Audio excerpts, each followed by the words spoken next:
Bhikkhu Parekh, the ancient Indian political thought has two core components, Dharma Shastra and Danda Shastra. Kautilya's Arthashastra belongs to the tradition of Danda Shastra. Both the treaties have been a milestone of Indian uh, ancient literature. Both have discussed statecraft in details.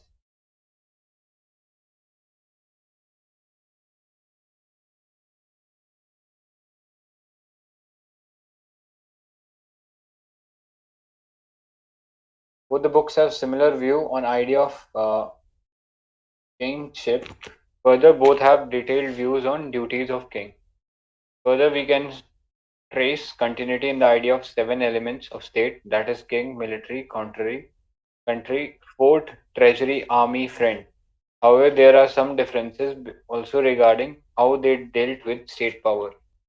Being the chief advisor, philosopher, statesman, Kautilya gave detailed view on statecraft, pure politics.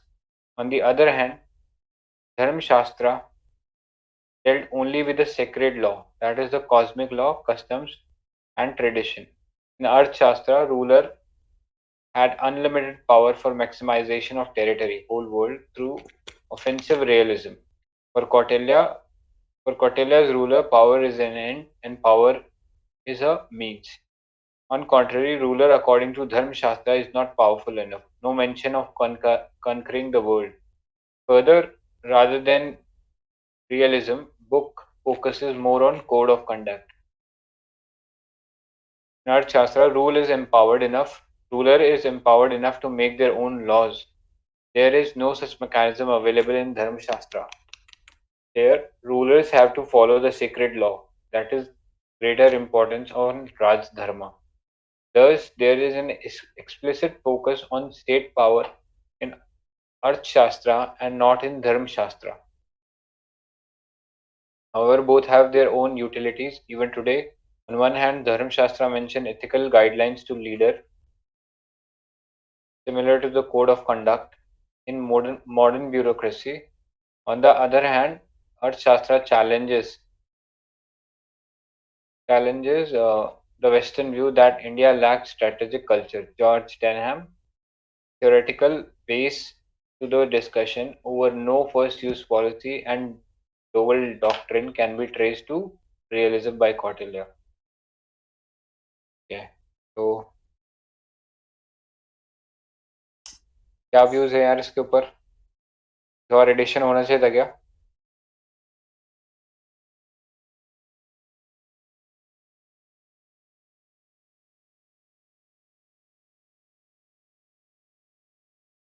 धर्मशास्त्र और अर्थशास्त्र को compare करना था इसके अंदर. उन्होंने point of similarity एक तो सेवन एलिमेंट्स का दिया है और के अलावा उन्होंने बेसिकली राइट कंडक्ट के ऊपर उसको एक्सप्लेन किया है धर्मशास्त्र को और इसके ऊपर प्योर पॉलिटिक्स अर्थशास्त्र को प्योर पॉलिटिक्स के ऊपर.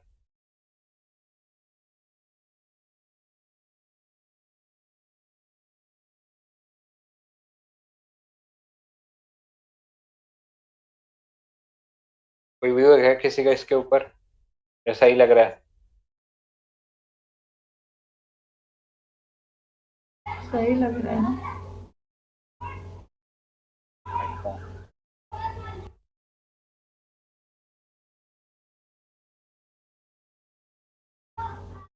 आई थिंक एक शायद वो पुरुषार्थ पुरुषार्थ वाला जो पॉइंट है ना कि जहाँ पे एक मेजर डिस्टिंक्शन ये था कि धर्मशास्त्र के अंदर वो जो पुरुषार्थ है जो दैट इज द फोर गोल, तो अर्थ मोक्ष काम और आई थिंक क्या था और एक और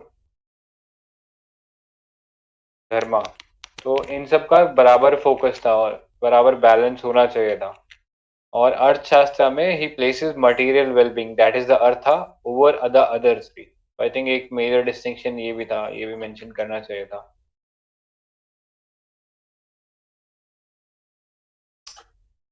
ठीक है. और किसी को कोई पॉइंट नहीं है तो फिर आई थिंक नेक्स्ट पे चलते हैं.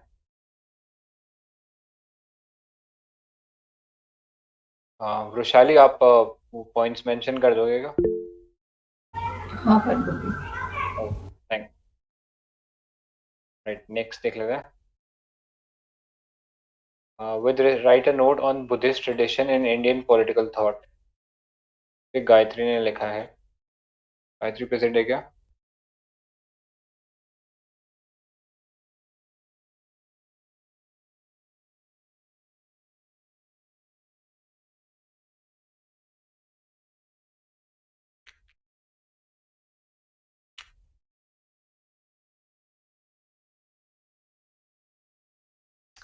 So, question the write a note on Buddhist tradition in Indian political thought. The Buddhist tradition started sometime between 6th and 4th century BC. In the conventional sense, many scholars did not allow Buddha as a political philosopher. However, in ancient time, many approached to Buddha for to learn about governance, idea of interstate relation. According to Gail Omvet, पंचा पंचा पता नहीं यार किसी को पता है क्या ये क्या वर्ड है? Kanchailayo. Pancha Ilahi. Kanchailayo. अच्छा Panchayala. Believe that Buddha can be considered as political philosopher. Contribution of Buddhist tradition. In modern time, Indian political thought, also called as Hinduism or Brahmanism. However, in ancient time, many traditions came into force and strengthened Indian political thought. For example, Buddhism and Jainism. Buddhism challenged the casteism from the Brahmanical tradition and considered Buddhist tradition as egalitarian tradition, socialist, republican. Buddhists promoted deliberative democracy by organizing the councils and maintaining tradition of debate within the sanghas. In sangha, there was quorum maintained. In case of difference of opinion, it was decided by the vote of majority. Complicated matters referred to committees. Definite rule rulers seem to have existed in case of vote of absentees. Buddhism also focused on empowerment of women. However, initially women were not allowed to join Sangha, but later they were admitted. The theory of state is found in the Buddhist school of thought like the Jatakas. Buddhism also talked about philosopher king, which is also there in Hinduism. According to duties of Ashokan edicts, king should be benevolent, that is, king should be aware of his duty and work for the welfare of society and people. In Buddhist tradition, Danda does not have central position, rather Dhamma is upheld in more positive way. The study of evolution of Indian political thought neglected for long time. Many also argued earlier Indian thoughts did not contribute anything to the development of political thought. However, Indian political thought has its own distinguishing feature, and we all should keep this in mind and cherish it. And from Buddha's teaching, we can conclude that it has relevance in today's contemporary world politics, from women's participation to strengthening the role of international law.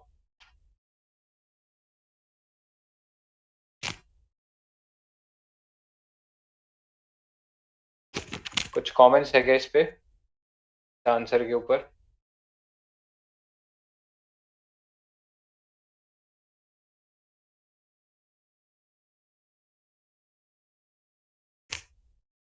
थोड़ा सा हैप्पीजार्ड लग रहा है, I think points flow नहीं आया उसमें वैसा.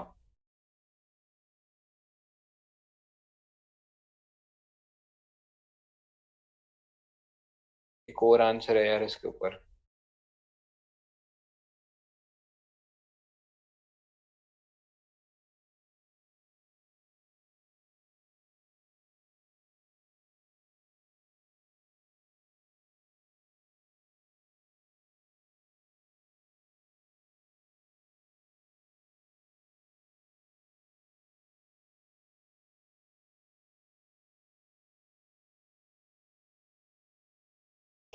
So Buddhism is seen as the rebel child of Hinduism by multicultural scholar Bhikkhu Parekh. Essence of Buddhism revolved around the interruption of the incessant cycle of birth and death, leading to the attainment of nirvana. Buddha is thus a Buddha himself renounced his kingdom in favor of spiritual pursuit, but prominent kings of his time political wisdom from him.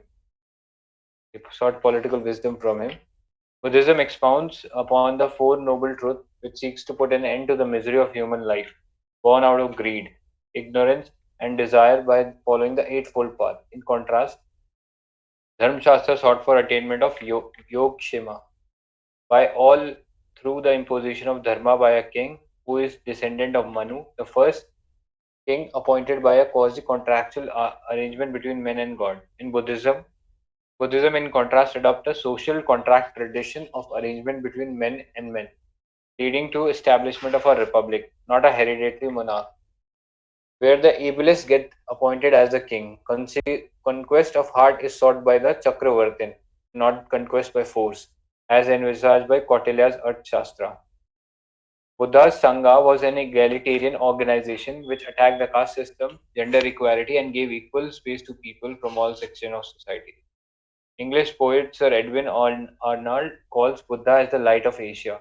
This political idea finds a resurgence in Navayana Path propounded by Dr. B.R. Ambedkar, which forms an important undercurrent in the subaltern politics of India.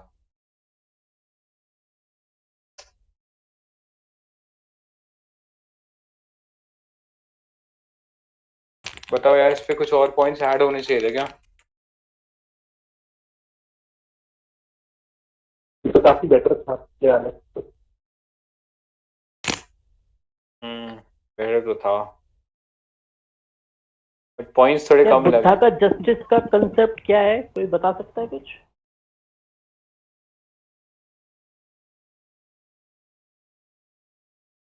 Buddha का justice concept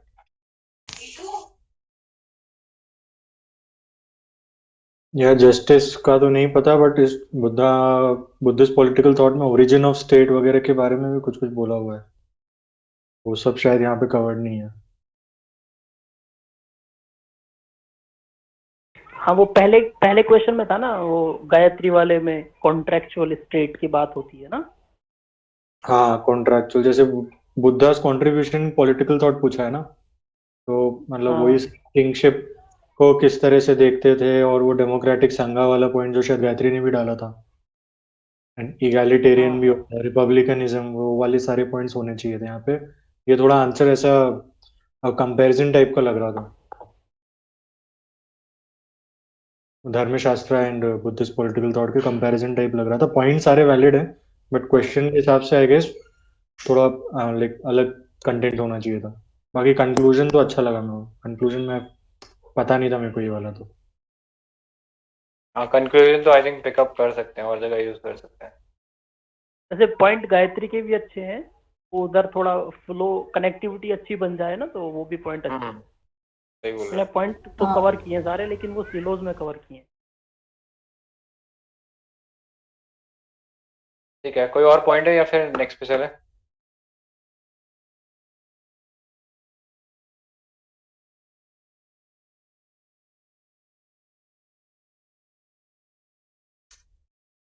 right, आज का first question था comment on sir Syed Ahmad Khan as a moderniser. तो गौरव, आपने लिखा है ना इसका आंसर? हाँ यार, लिखा तो है मैंने, और मैंने हम्म। प्योरली मैम को ही फॉलो किया है, मैम का जो भी कंटेंट था। तो ये मेरे को थोड़ा जीएस टाइप लग रहा है, कुछ ज़्यादा एक्स्ट्रा नहीं लिखा मैंने, बता देता हूँ, बाद में जज कर लेना आप लोग कैसा है। तो उसने पूछा है कि मॉडर्नाइजर बताना है अपने को, तो मैंने सैयद अहमद खान से वही स्टार्ट किया कि एजुकेटेड एलीट सेक्शन से आते हैं ये, और वो उस टाइम को बिलोंग करते हैं जब मुगल जो पावर था वो डिक्लाइनिंग फेज में था अपने में।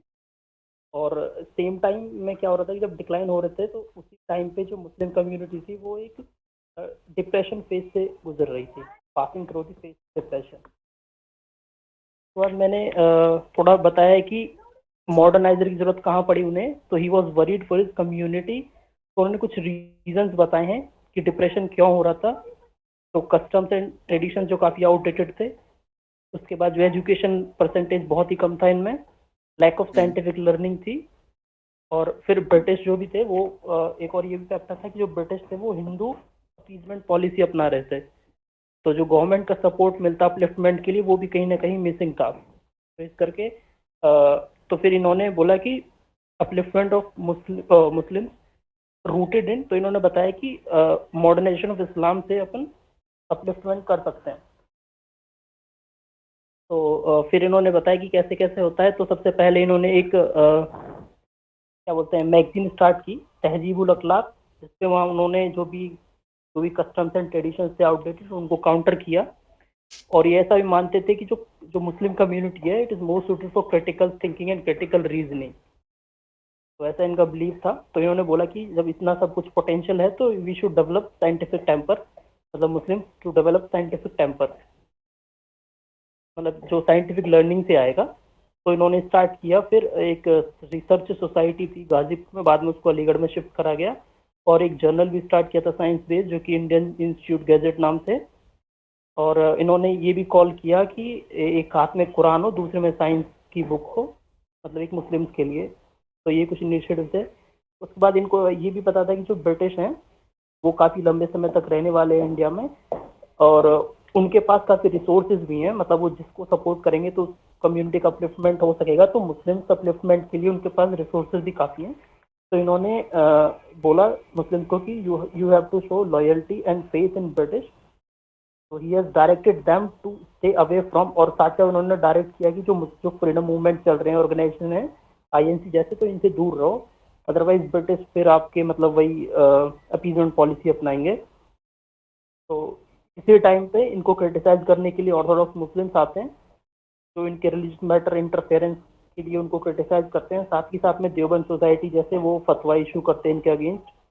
और हिंदूज इनको अपॉर्चुनिस्ट बोलते हैं, मतलब जो ब्रिटिश को अपीज करने की बात करते हैं तो अपॉर्चुनिस्ट को क्रिटिसाइज करते हैं। फिर बाद में वही कंक्लूड किया है कि राजा राम मोहन जैसा स्टेटस है इनका मुस्लिम कम्युनिटी में। और आज फिर से वही फेस कम्युनिटी है फिर से सेम फेस से गुजर रही है। तो अभी भी कोई ऐसा एक अनदर सैयद अहमद खान चाहिएगा जो उनके अपलिफ्टमेंट में हेल्प करे।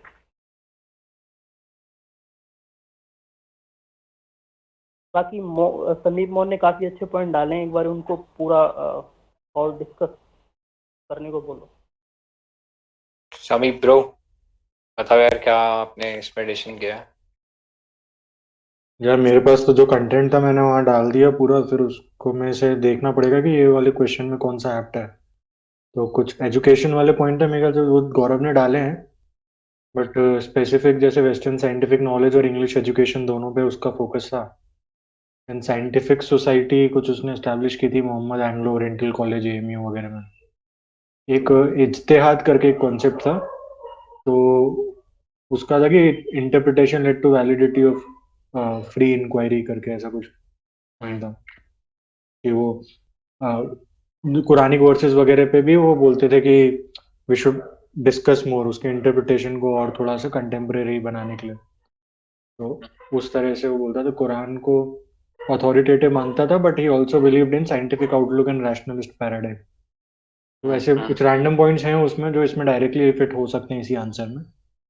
बाकी कंक्लूजन में जैसे गौरव ने भी लिखा था वो चीज़ की रेलेवेंस अभी आज की डेट में क्या होगा कि जो प्रेजेंट डे मुस्लिम्स हैं तो उनको लाइक सोशो इकोनॉमिकली बैकवर्ड है, जो कि सच्चर कमेटी रिपोर्ट ने भी बोला हुआ है। तो सच्चर कमेटी रिपोर्ट से साइट करके वी कैन राइट कि सर सैयद के जो आइडियाज़ हैं वो आज भी रेलेवेंट हैं कि साइंटिफिक रैशनैलिटी वगैरह इन्फ्यूज करना चाहिए कम्युनिटी में, और जो कंजर्वेटिव्स का होल्ड है उसको रिड्यूस करना चाहिए। ये सचर कमेटी वाला पॉइंट है क्या इसमें, आपने जो कमेंट डाला उसमें? इसमें नहीं है, बट मैंने उसके पहले एक कमेंट किया था। हाँ। गौरव के कंक्लूजन को ये उसका एक्चुअली वही गौरव का कंक्लूजन सही है, बस वहीं पे डायरेक्टली लिखने की बजाय कि Muslims are socio economic backward, we can write कि सच्चर कमेटी ने बोला है कि they are socio economically backward. सही है, ठीक है। लेकिन यार मेरे को मेरा खुद का आंसर भी एक जीएस जैसा लग रहा है, मतलब कुछ ऐसा अलग नहीं है, मतलब एक जीएस का भी आंसर ऐसा ही होता है ना, अरे फैक्ट बेस्ड तो मतलब। वो तेरे को इसलिए लग रहा होगा कि कोई पॉलिटिकल डिस्कोर्स नहीं डाला इसमें, उस सेंस में। इसमें एक्चुअली हाँ मेरे हाँ जो कंटेंट था उसमें ऐसा कोई एज सच अपना पॉलिटिकल डिस्कोर्स तो है भी नहीं। हाँ वही वही। वो कुछ आई कुछ थिंक फैक्ट ही हैं कि उसके आइडियाज क्या थे और उसी को कैसे वो मॉडर्नाइजर की तरह प्रोजेक्ट कर सकते हैं। Correct.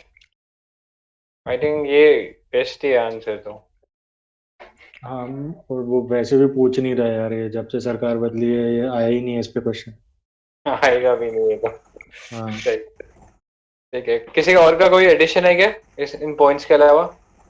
Like he said, Muslims should adopt the practices of Hindus, and Muslims also, like Hindus also should do the same by adopting Muslim practices, like first cosmopolitan view, multicultural view, like that. And can we compare like him with Hobbes? Hobbes? Hobbes, like the first, he is also first person to like question the orthodox, like church authority of church. He also tried to like question the authority of the orthodox. Like he didn't become radical, but moderately he did so. हाँ but I think वो उस relation में हो गया ना कि ही challenge authority of religion, और उसने वो स्टेट के पर्सपेक्टिव से चैलेंज किया, बट आई थिंक ऐसा कुछ सैयद अहमद खान के उसमें वर्क में नहीं मिलता। And he was also quite religious, मतलब ऑल्दो Uh, उसने रिफॉर्म की बात करी थी, but he was quite religious. okay. Okay.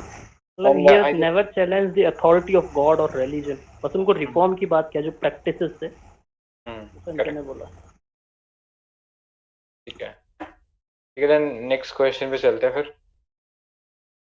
Question number 14। So this question was discuss Aurobindo's view on cultural nationalism. दो क्वेश्चन दिए गए इसमें। Comment on nationalism is not a mere political program but a way of life like religion. Amit?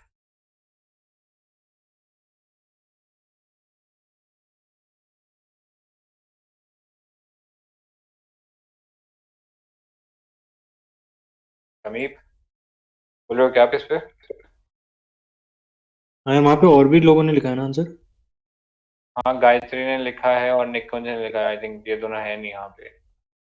अच्छा अच्छा। हाँ, तो actually मैंने ना फर्स्ट बैकग्राउंड दिया कि उसने नेशन को कैसे इंटरप्रेट किया था, फिर नेशनलिज्म के बारे में बताया, उसका कल्चरल नेशनलिज्म क्या है, हाँ। Then purpose of that cultural nationalism, फिर क्रिटिसिज्म और फिर कंक्लूजन, ऐसे करके लिखा हुआ है।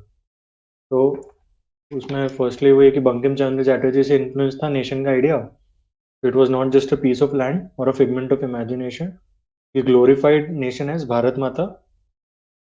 तो liberation of motherhood was the most urgent duty of her children, और based on this understanding of nation, his idea of nationalism was also cultural or spiritual nationalism.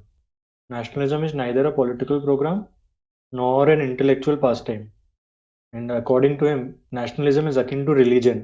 वो religion से equate करता है, तो it's more like a faith and creed. फिर वो ये भी बोलते हैं कि it should involve deep and fervent religious sadhana. फिर उसका औरबिंदो का एक कोट है कि nationalism is a religion by which people try to realize God in their nation and their fellow countrymen. तो ये उसका नेशनलिज्म का पूरा वो हो गया कि कल्चरल नेशनलिज्म क्या है। Then what was the purpose ये था इस कल्चरल नेशनलिज्म के आइडिया के behind, that Aurobindo was a true democrat. He wanted to enthuse masses with the spirit of independence. He believed in joint action of many instead of intellectual initiative of few. So his idea of cultural nationalism served as an important tool, या means होना चाहिए, वो लिखा नहीं है वो, important tool to utilize the limitless reservoir of inner strength and power represented by masses. Basically masses को include करने के लिए इमोशनल अपील के थ्रू उसने कल्चरल नेशनलिज्म का आइडिया लेके आया था।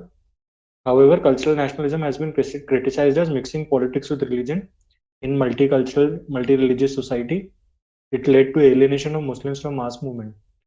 And then conclude किया कि despite its criticism, his theory of cultural nationalism was a unique contribution to modern thought. It inspired the youth and gave a new dimension to national movement by infusing spiritual idealism that goes beyond political and economic context of freedom movement. ऐसे करके conclude किया था। मेरे पास content इतना ही था इसमें। सही है यार, जो भी अच्छा लग रहा है इसका। कंक्लूजन काफी सही है। ठीक है, आई थिंक एक दो गायत्री का भी आंसर पढ़ लेते हैं एक बार। पढ़ा है क्या समीप ने उसका आंसर? नहीं यार, मैंने पढ़ा नहीं है, बहुत लास्ट में अपलोड किया था मैंने।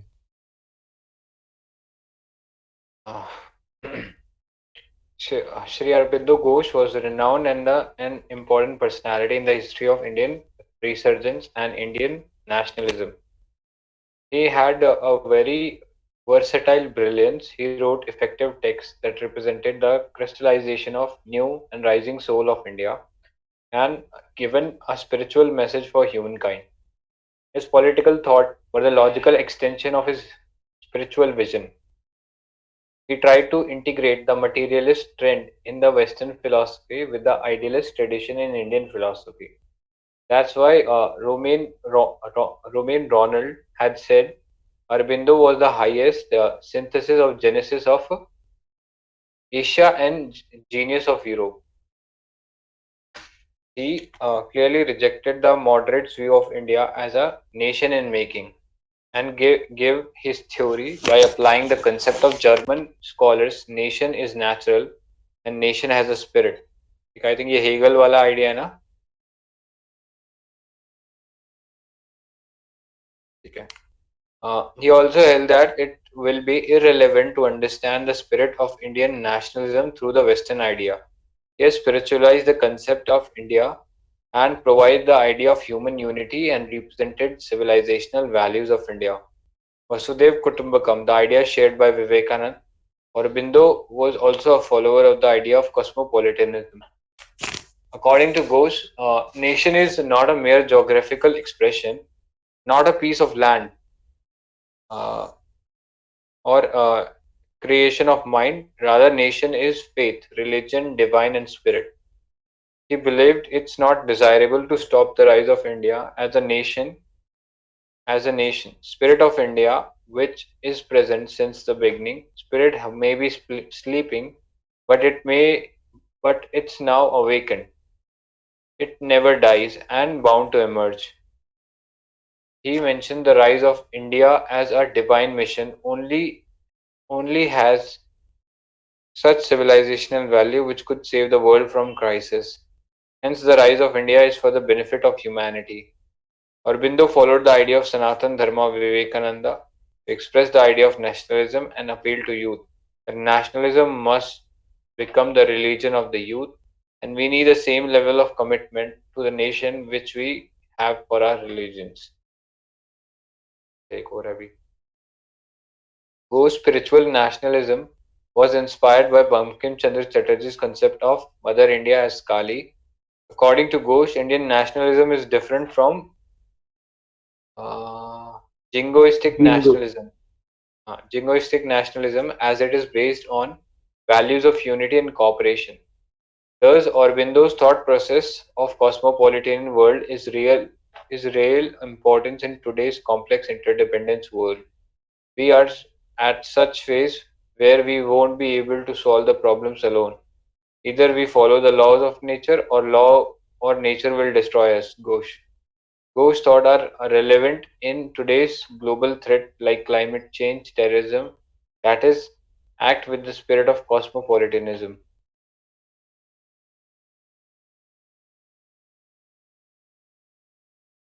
Yeah.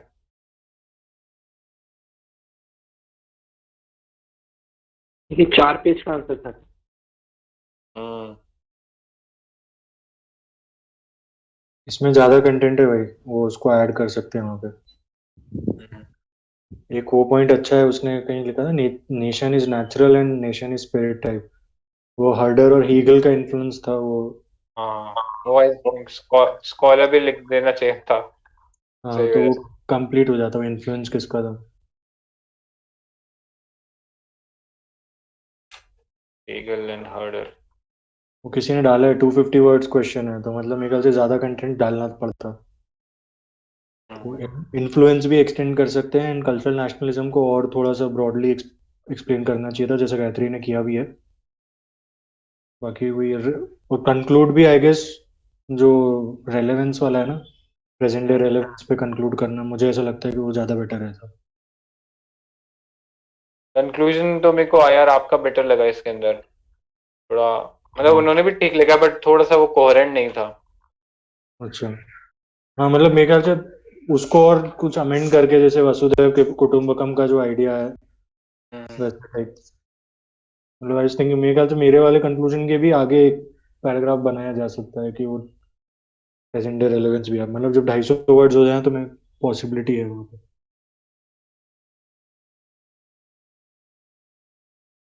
एंड क्या स्वामी विवेकानंद वगैरह भी डाला हुआ है, तो वो भी एक इम्पोर्टेंट, क्योंकि स्वामी विवेकानंद का काफी इन्फ्लुएंस था उस पर, जो मैंने डाला नहीं है शायद। करेक्ट। ठीक है, किसी के पास कोई और पॉइंट है क्या इसके ऊपर और बिंदु को लेके? ठीक है, देन आई थिंक नेक्स्ट एक पे। गायत्री स्पिवाक का कोट था, वो मैंने अपने आंसर में लिखा है, लेट यू नो उस टाइम पे। अच्छा, आगे है क्या तेरा आंसर इस पे था? हाँ हाँ, और बिंदु पे ही है। नहीं, दूसरा क्वेश्चन है क्या तेरा? क्वेश्चन दूसरा है, पर वो यूज हो सकता है, वो कोड भी आपका कल्चरल हिस्ट्री और प्लूरैलिटी के ऊपर है, तो लिंक हो सकता है कुछ भी टाइप। करेक्ट। अच्छा, Karan Singh 1970, prophet of Indian nationalism. Then next, comment according to Sri Aurobindo, Swaraj is necessary condition for India to accomplish its destined goal. Sorry, destined goal.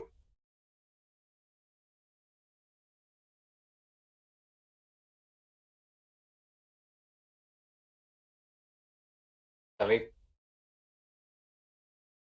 एक एक मिनट यार।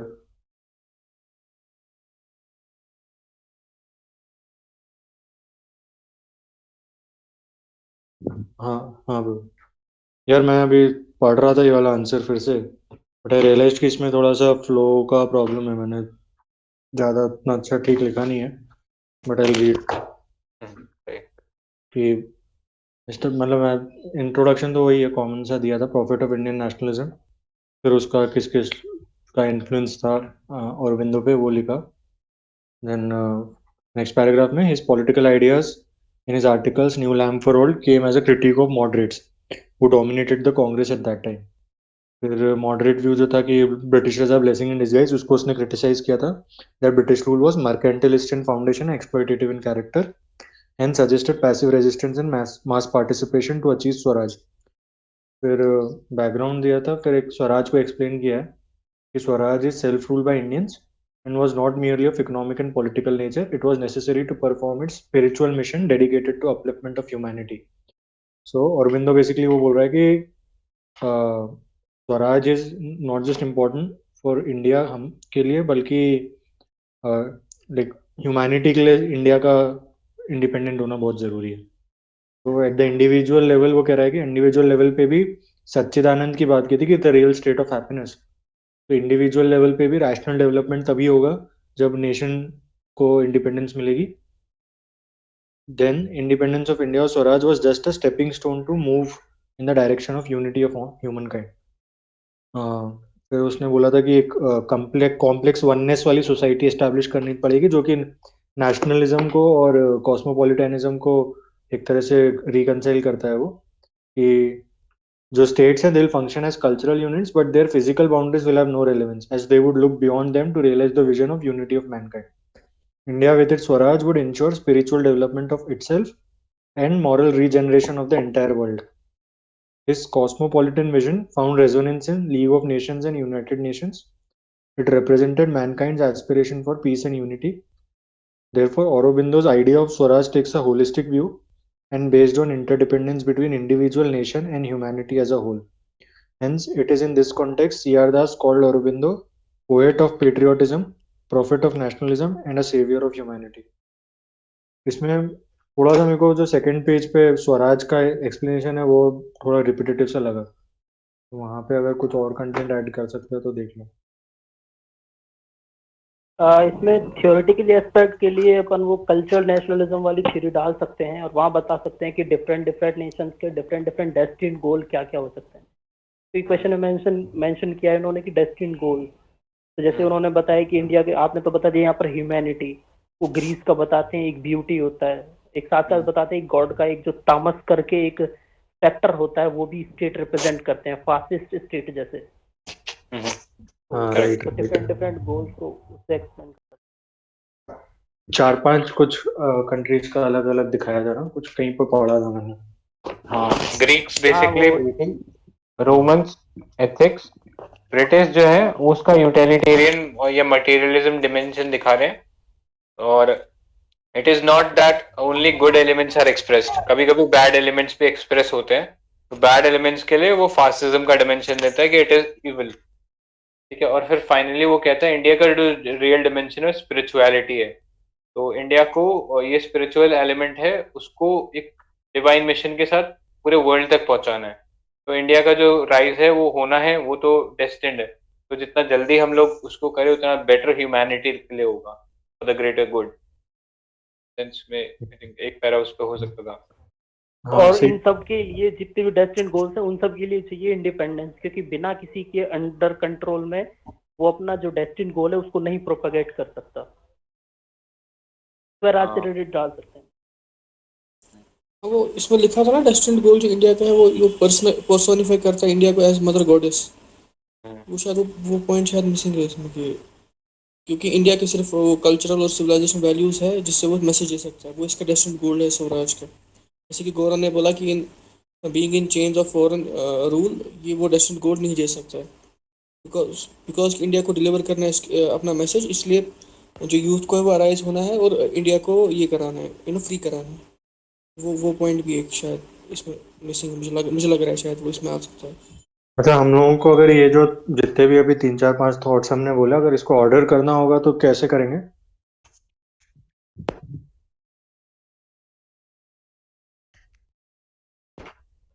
मतलब सबसे पहले तो वही थियोरेटिकल एक्सप्लेनेशन डालेंगे अकॉर्डिंग टू मी, कि वही डालेंगे इसमें कल्चर नेशनलिज्म, उसी को एक्सप्लेन, क्योंकि ये सारे पॉइंट उसी के अंदर एक्सप्लेन होते हैं।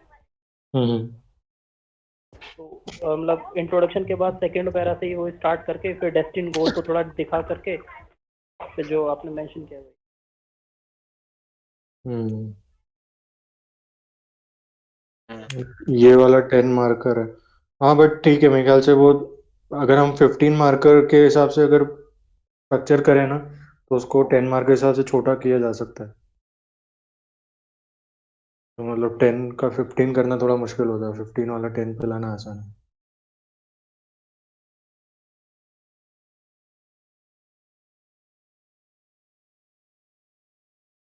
यार, ये पॉइंट्स ग्रुप पे ऐड कर दोगे क्या? हाँ मैं डाल दूंगा। ठीक है, राइट देन फिर नेक्स्ट पे चलते हैं। किसी के पास कोई और पॉइंट है इस पे? ठीक है,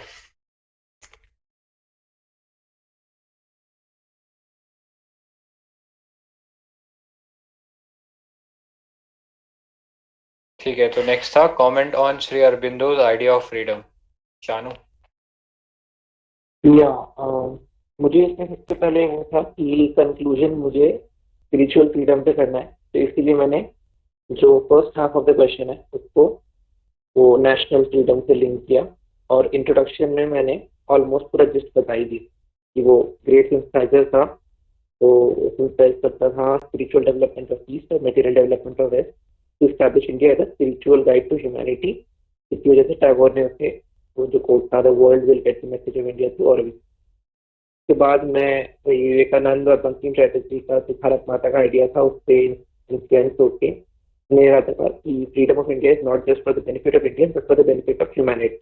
तो उसमें जो कॉन्सेप्ट ऑफ फ्रीडम है उसको कॉन्सेप्ट ऑफ स्वराज से लिंक किया था, और फिर स्वराज का एक्सटेंड कर दिया कंप्लीट इंडिपेंडेंस और स्टेट लेवल पे और इंडिविजुअल लेवल पे है।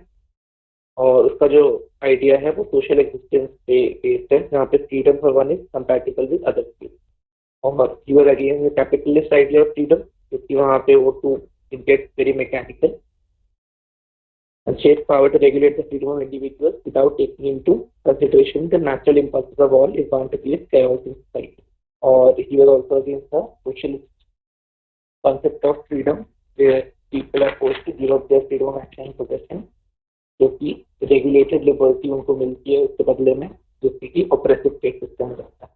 उसके बाद मैं आ गया मतलब स्पिरिचुअल वाले पे कि वहाँ से हारमोनी होनी चाहिए इंडिविजुअल नेशन और ह्यूमैनिटी में एज ओनली ह्यूमन सोल और कोई not any social law can guide an individual impulse of freedom. तो उसी में उसी के बेसिस पे कॉन्सेप्ट का का नाम दिया था freedom of ignorance.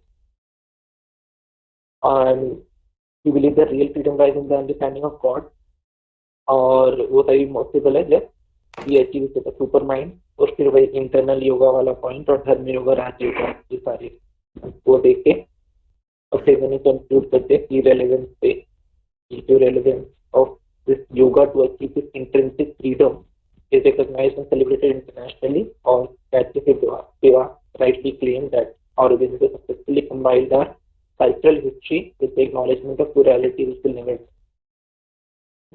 I think इसमें मैं एजुकेशन से भी लिंक कर सकता था मुझे बाद में ध्यान he was also very adamant about education हो तो उसको भी हम freedom help in gaining freedom तो उसका भी आई थिंक स्टार्ट कर सकते हैं।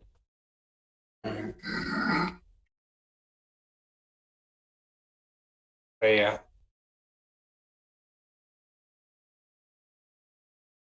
अच्छा आंसर लिखा है यार ये तो। किसी को कुछ पॉइंट ऐड करने के इसमें?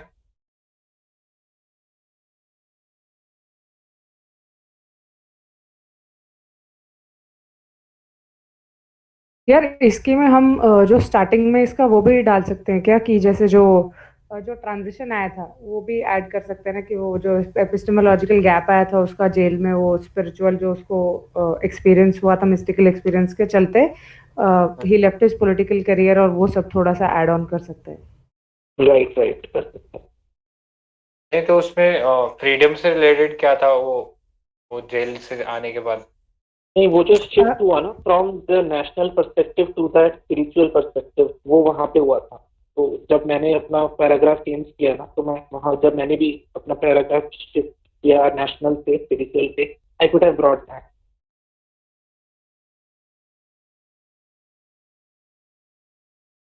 ये वैशाली तुम कुछ और कह रही हो? नहीं सेम ही कह रही हूँ मतलब मैं वही कह रही थी कि उसके आइडियाज मतलब दो फेजेस में जिस तरह से थे कि पहला वाला केवल नेशनलिज्म और पैसिव रेजिस्टेंस वाला था और दूसरा वाले में वो जब सेज बन गया था एंड ही गेव वो अपने ये सब ह्यूमन यूनिटी वाले कॉन्सेप्ट्स वगैरह तो वही वही लिंकिंग की बोल रही थी।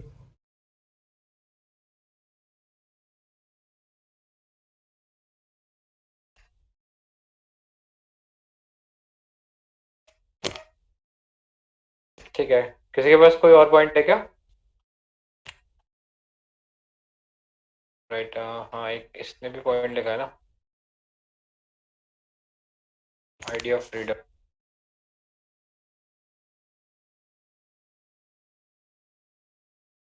पढ़ दूं क्या? हाँ पढ़ लें। Sri Aurobindo had firmly asserted that longing to be free is lodged in such a deep layer of human heart that thousand arguments are powerful to uproot it. Aurobindo was concerned not just with the freedom at political level, but also at individual level. He talked about freedom from blind materialism and spiritual advancement leading to attainment of Satchitanand. For Aurobindo, India has to play the role of Vishwaguru to lead the whole world towards freedom, but to be able to do so, it must attain freedom from colonial slavery. Inspired by Bankim Chandra Chatterjee's idea of Bharat Mata and Johan G. Herder's theory of cultural nationalism, he gives an imagery of Bharat Mata enslaved in the chains of slavery, who must be freed at the earliest for the collective upliftment of entire human race. नीचे भी कुछ है? नहीं बस इतना ही है rank के बाद। ठीक है यार ये अच्छा लाइन यूज करा हुआ है आई थिंक ये डालना चाहिए इससे रिलेटेड जब भी क्वेश्चन आए तो। वैल्यू एडिशन पॉइंट और वो थ्योरी भी मेंशन किया है वो भी ठीक है थ्योरी ऑफ कल्चरल नेशनलिज्म मतलब Right. कहीं ना कहीं इनके थॉट वहीं से रिलेट होते हैं। करेक्ट।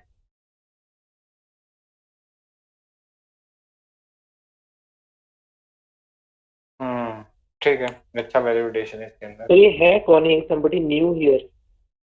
या ये कल ही आया है। ये हैंड रिटन आंसर लिखने में बिलीव नहीं करता। ठीक है नेक्स्ट ये तो 17 तो किसने लिखा नहीं है ठीक है इसको बाद में डिस्कस कर ले रहे हैं। Question number 18 Examine Ambedkar's critique of Marxism. तो साक्षी ने लिखा है इस पे। साक्षी आप बोलोगे इस पे? हाँ, ओके। तो मैं रीड कर देती हूँ answer. I started with Dr. B.R. Ambedkar was the chief architect of the Indian Constitution as well as an organic intellectual of the depressed classes. While the historical context of Dr. Ambedkar in the 20th century is fundamentally different from that of Karl Marx in the 19th century, despite this, Dr. Ambedkar was deeply influenced by Marxist idea of social justice. At the same time, he was critical of Marx on certain aspects. While Marx saw economy, which was basically class, as the basic structure of the society, Dr. Ambedkar argued that it was caste as reflected in Brahmanism that formed the basic structure of Indian society. Dr. Ambedkar did not agree with Marxist methods to bring social changes, which is a violent revolution.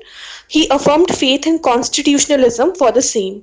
This was reflected in his chief demands for separate electorates and subsequently reservation of seats for the depressed classes. Moreover, Dr. Ambedkar did not agree with the Marxist conception of state as an extended arm of the bourgeois. Instead, he saw state in a positive light as an instrument of social change, which was by affirmative action. On the question of religion, Dr. Ambedkar criticized Marxist view of religion as opium for masses and undesirable. He instead argued that religion provided a source for nourishment of the soul and said that to ignore religion is to ignore a life wire. So there was this scholar Anand.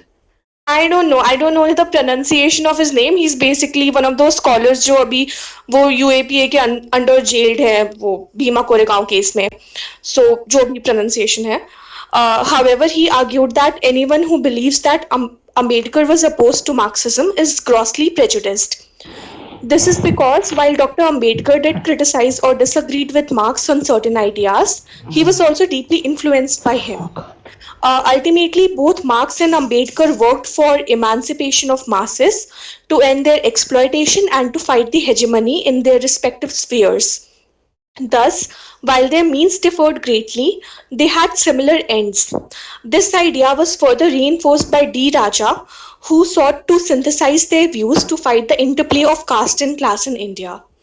So this was basically the answer. मतलब एक introduction दे दिया पहले doctor Ambedkar का, उसके बाद में जो context है डिफरेंसेस का, टाइम एंड स्पेस में वो डिफर करते हैं अम्बेडकर एंड मार्क्स वो, एंड उसके बाद में ब्रीफली क्या क्या पॉइंट्स हैं डाइवर्जेंस के मार्क्स और अम्बेडकर के बीच में उनको मेंशन करके फिर एक और जो हालांकि question was to critique Ambedkar's view on Marxism, but काफ़ी सारे स्कॉलर्स को लगता है, गेल ऑम्वेट है and then they are other scholars also, जिनको लगता है कि actually Ambedkar did not really critique Marxism.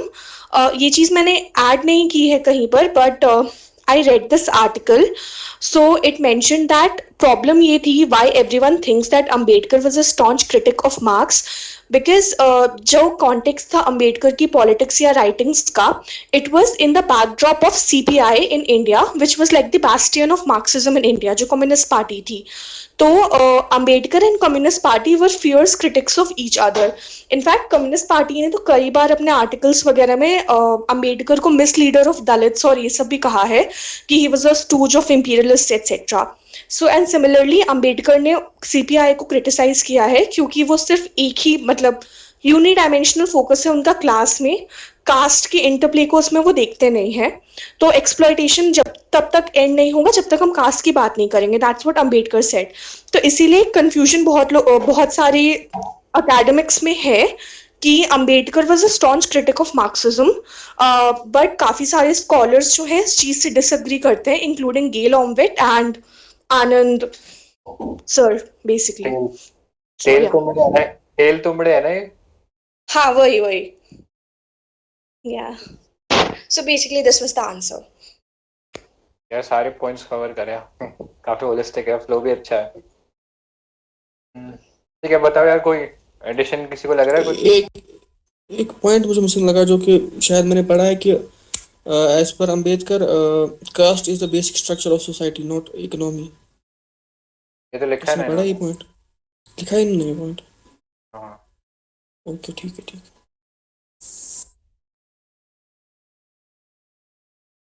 और कोई एडिशन किसी का?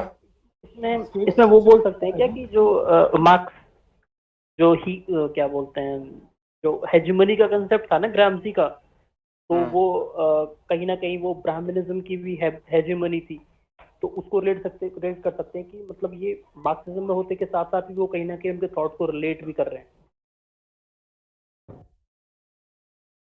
क्यों वापस से रिपीट करना यार, समझ नहीं आया। मतलब जो हेजिमनी का कंसेप्ट है ना ग्रामसी का, उसमें क्या होता है, कल्चर को भी वो इम्पोर्टेंट पार्ट मानता है। तो यहाँ पर भी इंडिया में भी क्या है, हेजिमनी थी ब्राह्मणिज्म की। तो एक मतलब अगर कंपैरिजन दिखा रहा हो कि मार्क्स ऐसा, मतलब ऑल टाइम ऐसे नहीं कि क्रिटिक थे, इवन ये कुछ सपोर्ट भी करते थे मार्क्सिज्म के आइडियाज को, जैसे हेजिमनी का हो गया। तो ये बोलते थे कि ब्राह्मणिज्म के हेजिमनी काउंटर करने के लिए आप सब लोग एजुकेट बनो, बोलते ना, एजुटेट एजुकेट, एक इनका स्लोगन भी था ना कुछ ऐसा। तो वो उसी को काउंटर करने के लिए था, तो हेजिमनी का एक पॉइंट डाल सकते। वो आई थिंक इसी पॉइंट के ऊपर है, मतलब शायद वो क्रिटिसाइज करता है ना गांधी को, जब वो हरिजन वर्ड यूज कर देता है, या वो जनरली क्रिटिसाइज करता है। वो आइडिया है क्या, मतलब ग्रामशी के सेंस में है क्या वो आइडिया? वो नहीं एक्चुअली मतलब एक सिमिलर सेंस में ही है, एनालॉगी हर टाइप, क्रिटिसिज्म उनका। मतलब एक एनालॉगी टाइप बना सकते हैं ना कि मतलब वो भी ग्राम से भी एक मार्क्सिज्म का इम्पोर्टेंट पार्ट है ना, तो हेजेमनी को यहाँ की हेजेमनी से जोड़ सकते हैं, मतलब थ्योरेटिकली थोड़ा एक अच्छा आंसर बनाने के लिए। मतलब सही है, सही है, कर सकता हूँ, ठीक है यार यहाँ पे एक शिवम। पॉइंट, हाँ बोलो हाँ बोलो। मैं एक पॉइंट वैलिड पढ़ है रहा ना ये था। पॉइंट, मतलब ऐड कर सकते हैं ना आप लोग, बताए नहीं। हाँ हाँ, तो डाल दे उसके अंदर, यही मैं कहने वाला था, डाल दे यहाँ एक बार कमेंट में।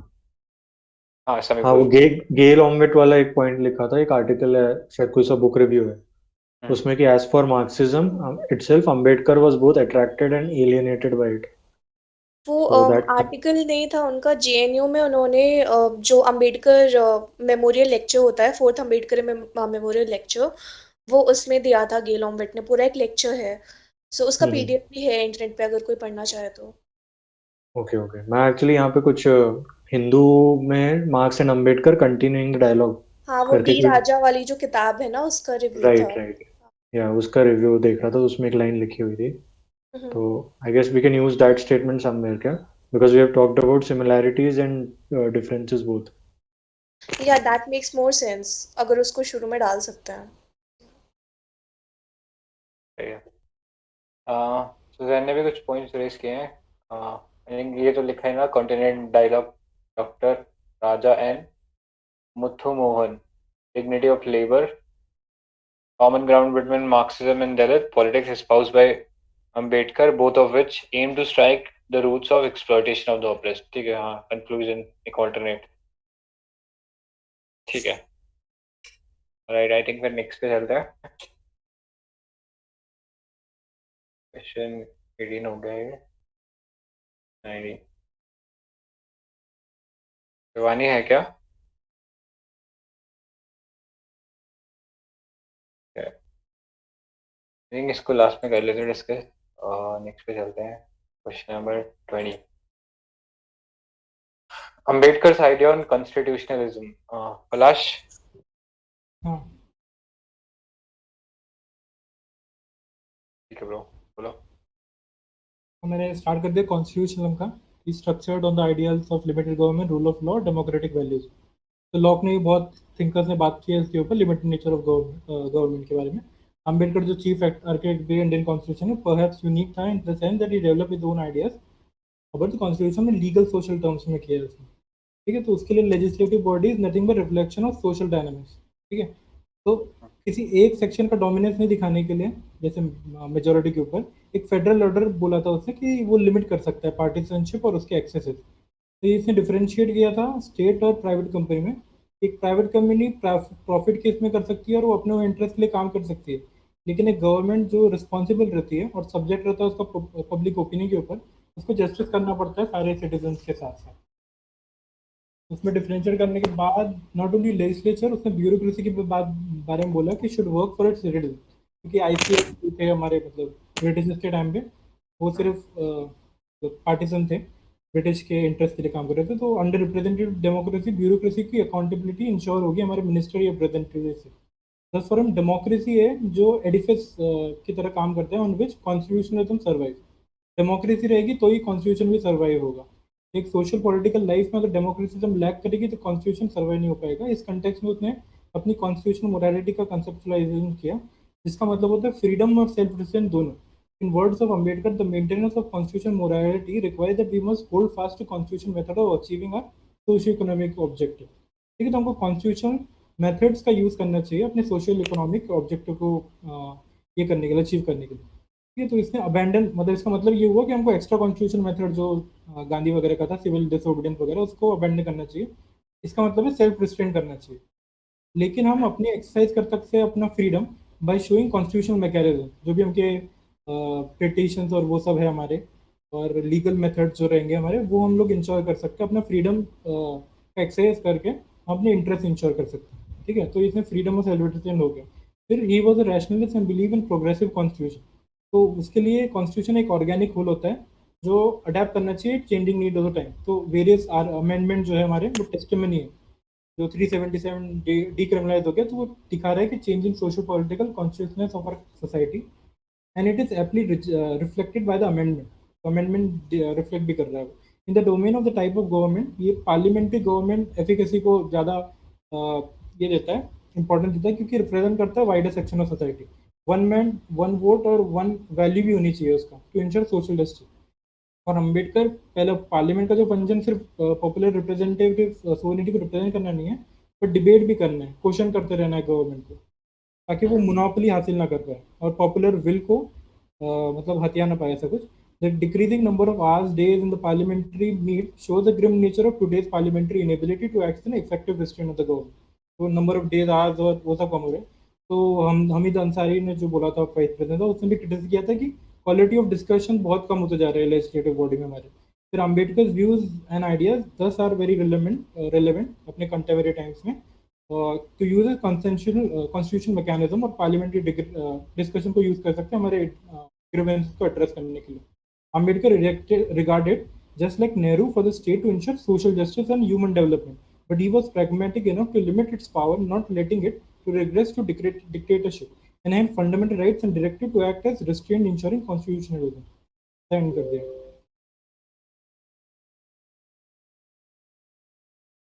सही है यार।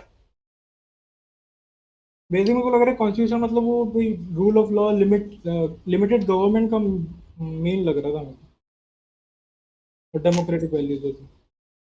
हाँ, वो आई थिंक वो वाला पॉइंट डाला था क्या, one man one vote one हाँ, ऊपर वैल्यू डाला वही डाला है? सोशलिस्ट इंश्योर, हाँ सोशलिस्ट इंश्योर करने के लिए डाला।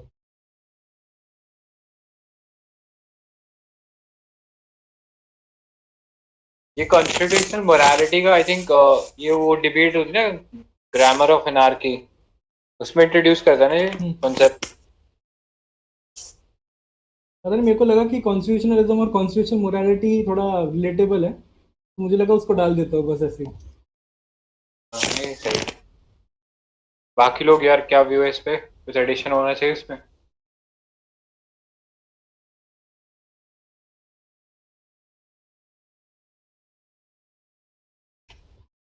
और कोई डिफरेंट पैरेलल्स हो सकते थे क्या? मैंने जैसे लिमिटेड गवर्नमेंट का ओरिजिन लॉक से किया, क्योंकि उसने सबसे पहले लिमिटेड गवर्नमेंट बोला था। उसके पहले तो हॉब्स ने तो पूरा दे दिया था सोवर्निटी स्टेट को। पार्टिसिपेटिव डेमोक्रेसी की बात करना चाहिए था कि इसमें, जब उसने डिबेट की बात की थी तो। पार्टिसिपेटिव किसने बोला ये? हाँ, मिल ने बोला नहीं कि सिर्फ मेजॉरिटी मतलब पॉपुलर टायरनी ऑफ सोवर्निटी से मेजॉरिटी, कुछ, हाँ वैसे कुछ मेजॉरिटी नहीं होनी चाहिए। डिबेट से थोड़ा ये होना चाहिए, उसने ऐसा बोला कुछ। चलो उससे कंपेयर कर सकते थे। से मिल्स का आइडिया एलिटिस्ट था ना डेमोक्रेसी का, बट अम्बेडकर का सबाल्टर्न की लाइक सबको वोटिंग राइट्स होने चाहिए, ऐसे कुछ कंपेयर कर डिबेट सकते हैं। नहीं मतलब और कोई स्कॉलर के जिसने डिबेट्स केस में बोला है कि सिर्फ ये नहीं होना चाहिए, समझा ना, डिस्कशन वाला उसका था। हाँ। तो मिल नहीं तो कोई और है क्या? नहीं, मिल भी यूज कर सकते, मतलब मिल सिर्फ इस कंटेक्स्ट में, मतलब वो ब्रॉडर कंटेक्स्ट में नहीं लेना फिर दो, क्योंकि हमने देखा ही है कि उसका काफी लिमिटेड व्यू है डेमोक्रेसी को लेकर। बट एक लिमिटेड सेंस में अगर बात करें तो वो सेम चीज कहता है ना कि टायरनी ऑफ मेजोरिटी नहीं होनी चाहिए, तो वो फ्रीडम ऑफ स्पीच रहना चाहिए, तो कॉन्टिन्यूस डायलॉग होना चाहिए। आई थिंक उससे काफी सिमिलर है इसका भी आइडिया।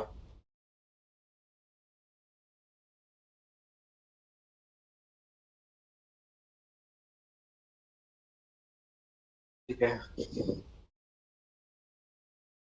हना अरेंट का क्या पॉइंट होगा? Active political participation.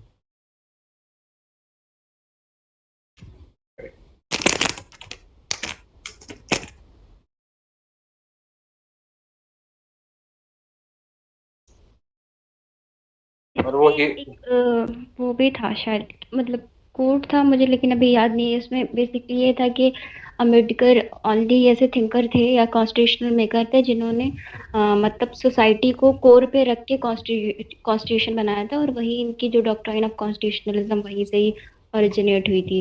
तो मतलब जो जो भी सोशियो इकोनॉमिक जो भी इंडिया की जो कंडीशन थी, उस वो कितनी कंपैटिबल, लाइक कॉन्स्टिट्यूशन उसको कितना कंपैटिबल होगा के अकॉर्डिंग बनाया था। तो लाइक इन्होंने लीगल सिस्टम में सोशल एस्पेक्ट डाला था, ऐसा कुछ था। मैंने शायद वो एक बार सामने करना पड़ा, तो पहले पेज। हाँ वो आपने, हाँ वो डाला है, मतलब मैं ये बता रही हूँ, शायद कुछ स्पेसिफिक कोड है हाँ आपने, हाँ जो डाला है वो चीज़। नहीं मतलब वही ठीक है, डेवलपमेंट वही वाला। तो इसमें शायद एक और कोई थिंकर था, मतलब अ, कोई तो थे मिल, और उनके ऊपर ही उसने ये बोला था कि ये उनके जो आइडिया थे वो यहाँ पे इंडियन सोसाइटी पे ये नहीं करेंगे, एप्लीकेबल नहीं होंगे, क्योंकि यहाँ पे सोसाइटी थोड़ी सी अलग है। तो हमने जो जो भी आइडियाज वगैरह लिए हमने उसको एडजस्ट करके ही डाला, ऐसा कुछ था। दो तीन स्कॉलर के उसने, अम्बेडकर ने बोला था शायद कुछ ऐसे, आप जो बोल रहे थे।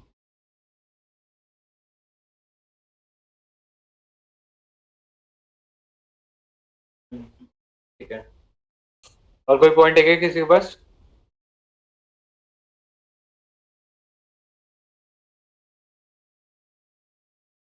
एक स्टेटमेंट था तो वो हमने उस पर डाल दिया कमेंट में, वो मतलब थोड़ा ठीक लग रहा था ऐसे कंक्लूजन या उसके लिए। आई थिंक ये पॉइंट डाला भी है इसने, क्लास ने। सही है। ठीक है। ठीक है, नेक्स्ट पे चलते हैं। Question number 21। Explicate the ideological components of Gandhism. Arslan? हाँ तो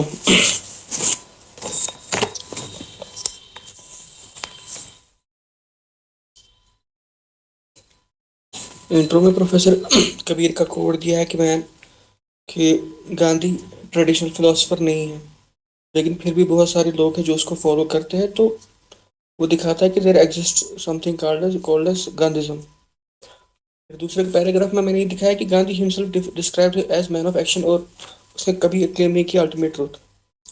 अब आइडियोलॉजिकल कंपोनेंट्स जो गांधी के थे, जो फंडामेंटली बेस्ड थे, वो दो कंपोनेंट्स पे बेस्ड थे। वो अहिंसा था और continuity between ends and means था। तो as a critic of Machiavelli उसने एक कंट्रास्टिंग व्यू दिया पॉलिटिक्स का, जो कि डिफरेंट था फ्रॉम वेस्ट। फिर फॉर गांधी जो अहिंसा था वो आर्टिकल ऑफ फेथ था, जो कि not limited to non violence था, but on was based on feeling of love and brotherhood. Ahimsa जो सोर्स ऑफ पीस था और लिंक था ह्यूमन डिग्निटी और सर्वोदया के लिए। फिर अनलाइक मैकियावेली और Gandhi believed in the continuity of ethics and politics, कि as objective of life is truth the means can not be that of शैतान। ओके, उसके बेसिक प्रिंसिपल्स मैंने दिखाए, वो दिखाए बेसिक प्रिंसिपल्स अहिंसा और गांधीज्म के यही थे, अहिंसा और कंटिन्यूटी ऑफ ये एंड्स एंड मीन्स। गांधी के प्रोग्राम्स और प्रिंसिपल्स चाहे वो स्वराज है या सत्याग्रह है, तो वो सारी बेस्ड है on architectonic principles of ahimsa and continuum of ends and means. For example इस in his idea of satyagraha, enemy जो होता है वो the satyagraha is against evil, not against evil doer. ठीक है, ये भी ऑन द बेस्ड ऑफ अहिंसा ही है। दूसरा सिमिलरली स्वराज, जो कि एक कंसेप्ट बेस्ड था कि dignity of poor, dignity of dignity, life of dignity देनी है एक पुअर को। वो सारा कंसेप्ट भी बेस्ड ऑफ अहिंसा था, ताकि एक डेमोक्रेटिक डिसेंट्रलाइजेशन हो जाए सोसाइटी में, राम राज आ जाए। ओके।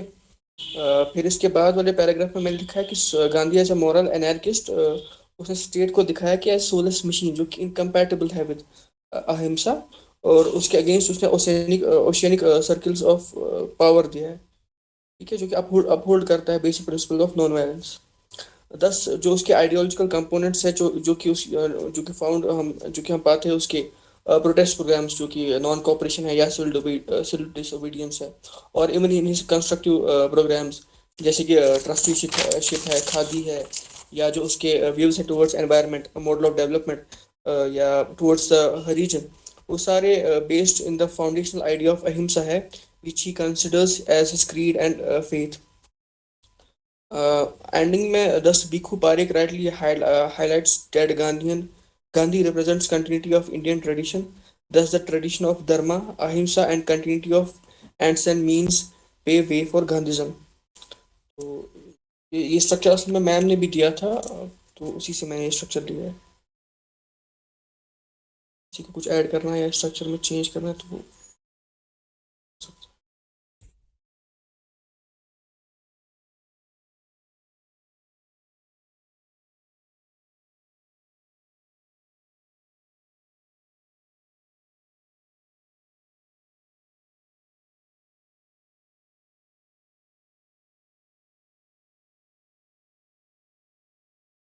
ठीक है यार, बताओ यार कोई पॉइंट्स इसके ऊपर एडिशन करने हो तो।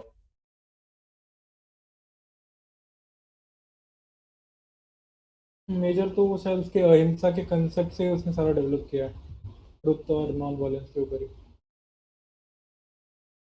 एंड्स ऑन मीन्स वाली बात किया ना। हाँ, थोड़ा बहुत वो सोर्सेज भी बता सकते थे कि कहाँ कहाँ से उसका वो आइडिया फॉर्म किया है, थोड़ा सा एक्स्ट्रा पर्सपेक्टिव हो जाता। लियो स्टॉल बुक और वो सब ना। हाँ, Leo Tolstoy, John Ruskin, unto this last. उसने भगवत गीता और उससे भी लिया ना थोड़ा थोड़ा, ड्यूटी बेस के लिए।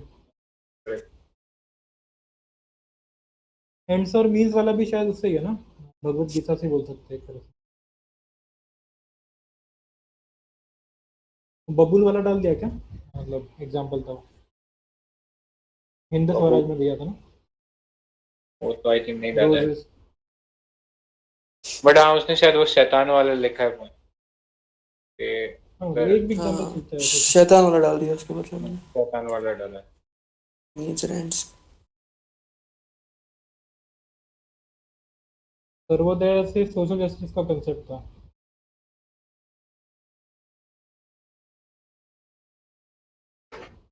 थोड़ा आई थिंक अहिंसा पे और ये चीज डाल सकते थे कि बहुत ही वो है, ब्रॉड सेंस में लिया, नॉट जस्ट अहिंसा among humans but also towards animal, birds और या एनवायरनमेंट, एक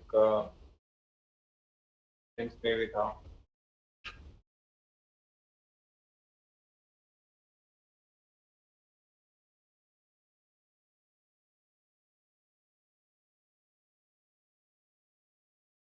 कुछ क्रिटिसिज्म भी देना था कि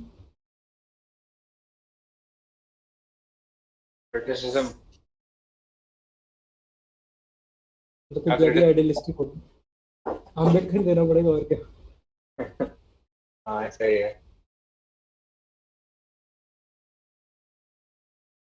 ठीक है। सत्याग्रह के बारे में भी लिखते हैं, सत्याग्रह फ्रस्ट्रेशन वगैरह भी दे दिया है।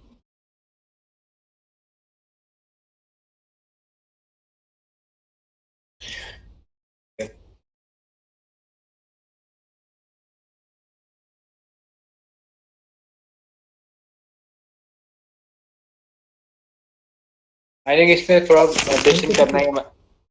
एडिशन करना ही है तो थोड़ा बहुत ये भी डाल सकते थे कि ये सत्याग्रह जो है वो पैसिव रेजिस्टेंस से सुपीरियर है। जो आई थिंक पैसिव रेजिस्टेंस का कंसेप्ट शायद वो ट्यूरल देता है, उससे उसने डिफरेंट बताया कि वो चॉइस के ऊपर, सॉरी वो एक चॉइस बेस्ड होता है, बट वहाँ पे ये एक फेथ बेस्ड है सत्याग्रह। हाँ, तो बाकी तो आई थिंक ये भी ठीक। हाँ मतलब satyagraha is the domain of the strong, weak correct। Weak, हाँ वो इसने कंपेयर किया था वैसा। एंड कैसे किया है? एंड तो इन्होंने वो भीखू पारिक से किया है, ये कंटिन्यूटी है of Indian tradition and thus the tradition of dharma ahimsa and continue of ends in means pave the way for Gandhism. बढ़िया है इसके बारे में। ठीक है देन आई थिंक नेक्स्ट चलते हैं question 22. So this was comment on M.K. Gandhi's concept of Swaraj. शायद आप बोलोगे क्या इस पे? यार मैं बोल दूंगी, पर मेरा आंसर बहुत फिलोसॉफिकल है, मतलब बहुत खींच दी है मैंने फ्री में, 4 पेज हो गए शायद। सही है, कोई बात नहीं, बताओ। तो मैं ब्रीफ आइडियाज बता देती हूँ। इंट्रो भी बहुत बड़ा हो गया है, की जरूरत नहीं थी।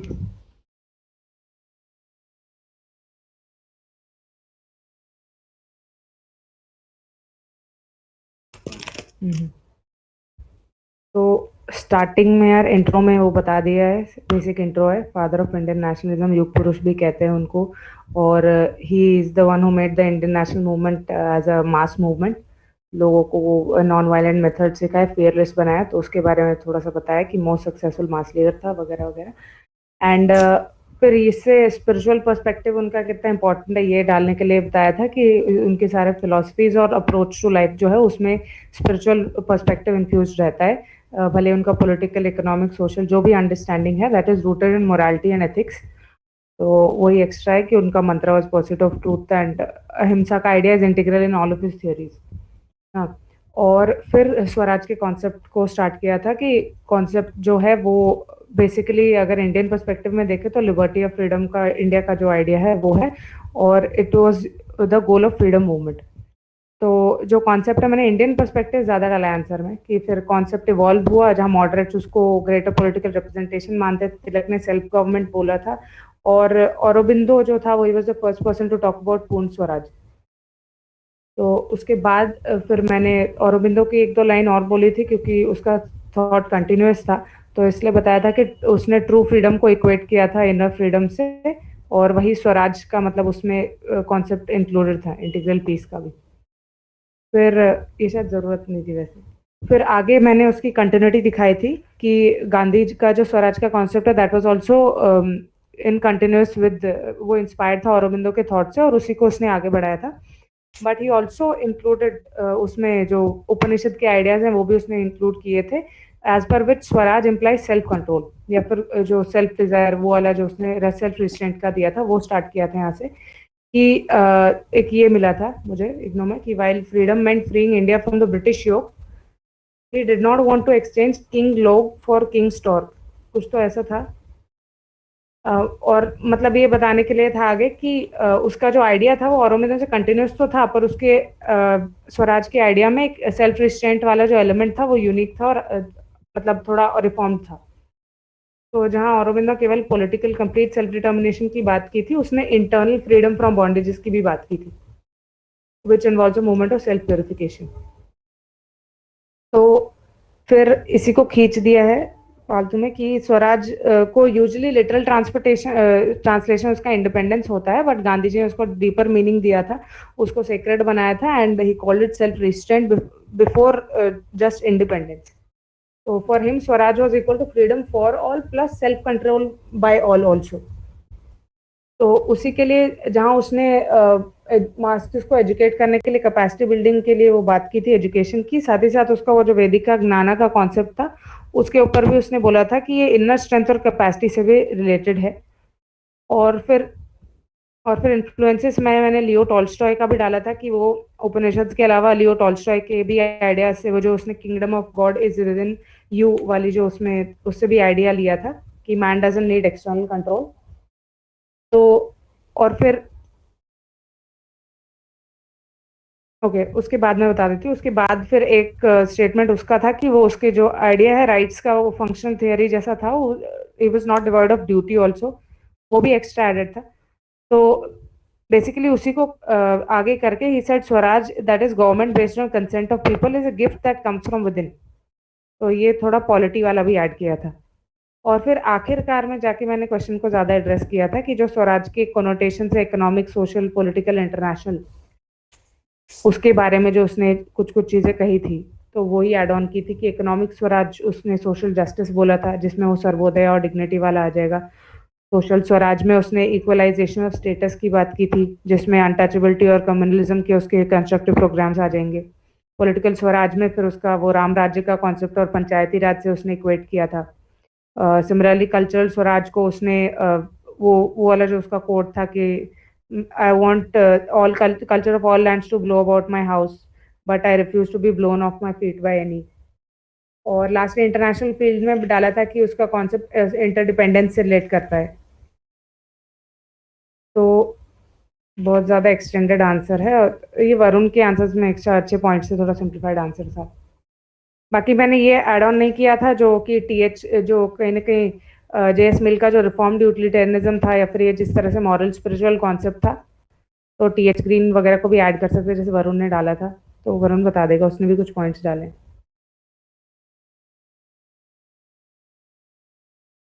ये एंड वाले पेज पे जो लाइन है ना, ये क्या है? ये he didn't want to extend कुछ सर्विसेज, ये अगर आप एक्सप्लेन कर देते पहले।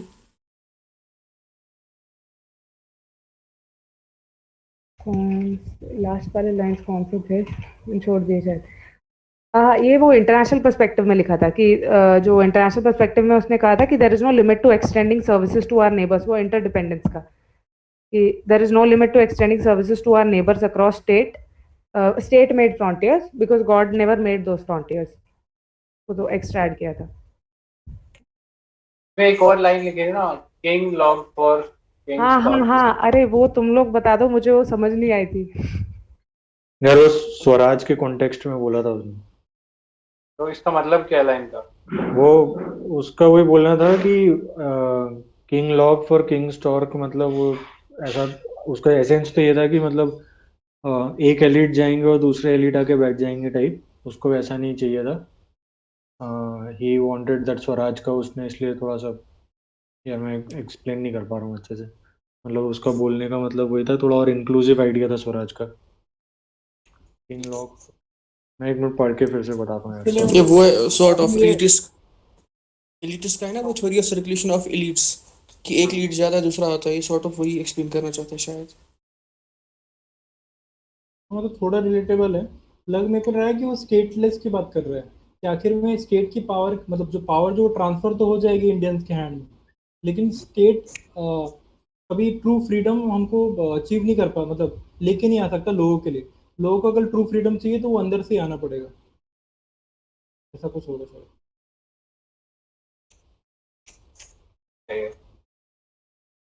वरुण आपने लिखा ना ये? हाँ हाँ लिखा है ठीक है, अपना पॉइंट्स बता दो। मैंने। ये एनलाइटेंड इंडिविजुअल का वो उसका इंट्रोडक्शन दिया है, like state of nature of Gandhi, which emphasizes like enlightened individual, and which regards like self-rule, self-governance, self-determination. Like uh, he thinks that man should get enough enlightenment so that he can understand pain and pleasure of others. He was influenced by Rousseau's general will rather than consent, but his influence was consent based rather than coercion, where Rousseau like used force to be free, which was, and non-violence as truth as a guiding light for the enlightenment. Swaraj maximum liberty to do worth doing things, which increases the capacity, like Amartya Sen, which through self-discipline and purification.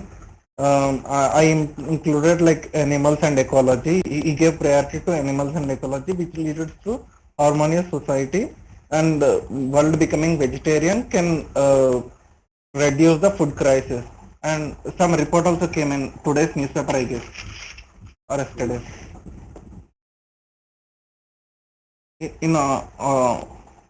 In autobiography of my experience with truth, he demonstrated self-rule, control, and self-mastery. One's desire and hunger for, like controlling desire for hunger, wealth, and power. and international sphere, I like eye for an eye makes an world blind.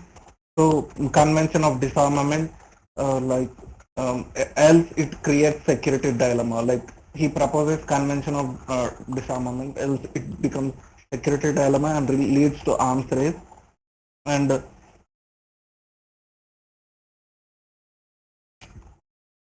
he for him Swaraj at both levels, individual level like self purification and control, desire control, and political level like like individual Raj, right? State is for him also like the same thing, and he proposes like small and medium scale enterprises so that which does not lead to inequality, and heavy industries that affects the trickle down of power and wealth.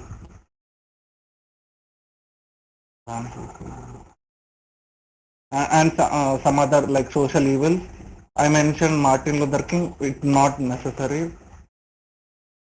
Like he also mentioned about like climate change through peaceful resolution, and mention of T.H. Green, like will not violence, violence to state. What is you know this thing, right? T.H. Green will not for the consent of the state. Yeah, and which and his Swaraj idea was practical and third-tier government for the and has empowered women and society, like lead to sustainable development, limited desire for material wealth, and reduce of pollution.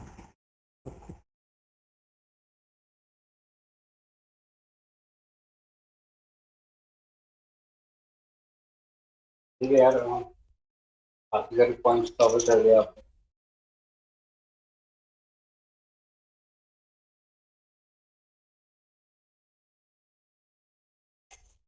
देखो कुछ और add करना है क्या इसमें?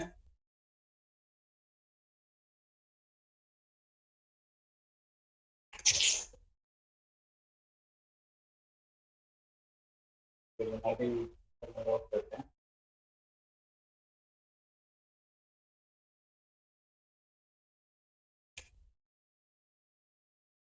तो I think 2 question हमने छोड़ दिए थे, तो उसको कर लेते हैं।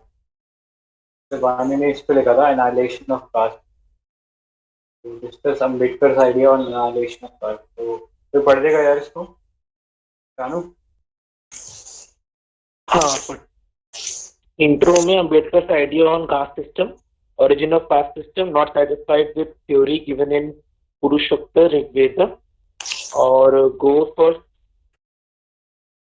and through account three Varna originally section which parted from Kshatriya ignored, or government refused to do purification ritual and all.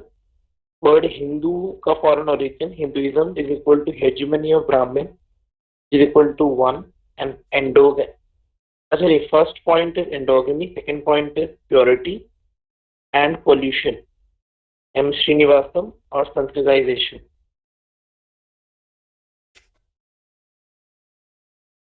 इसके बाद there should be one and only one. Annihilation of caste method, there should be one and only one standard book of Hindu religion acceptable to all Hindus and recognized by all Hindus. It would be appropriate if priesthood among Hindus was abolished, failing which the priesthood should at least cease to be hereditary. Every person who professes to be a Hindu must be eligible for the position of a priest, and law should ensure that no Hindu perform ritual as a priest unless he has passed an examination prescribed by the state and holds the permission from the state to practice. Okay, no ceremony performed by a priest who does not hold the permission would be deemed to be valid in law, and a person who officiates as priest without the permission should be personalized. A priest should be the servant of the state and should be subject to the disciplinary action by the state in matter of his moral belief, and the number of priests should be limited by law according to the requirement of the state.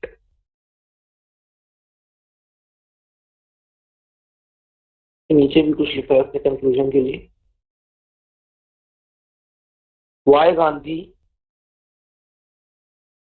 would not be able to eradicate caste system according to Ambedkar, because people are religious, they listen to him only in political sphere, not spiritual, and he's changing his religion to Buddhism as a statement. I was born Hindu but will not die as Hindu. Last paragraph, having realized exploitative nature of Hindu social order, born out of Varna, caste and subcaste, Ambedkar gives his own vision of an ideal social order. He looked forward to a society based on liberty, equality and fraternity. Fraternity creates more channels for association and sharing experiences. This helps in establishing an attitude of respect and reverence among the individuals towards element. For Ambedkar, liberty benefits the people by giving them freedom of choice of occupation. Lastly, it is a fact that all men are not equal in terms of their physical and economic endowment. People alike, these elements are absent in a caste-ridden society. It's the fact that all men are not equal.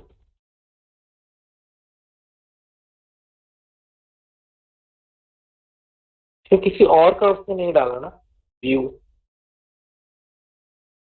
Ambedkar के ऊपर.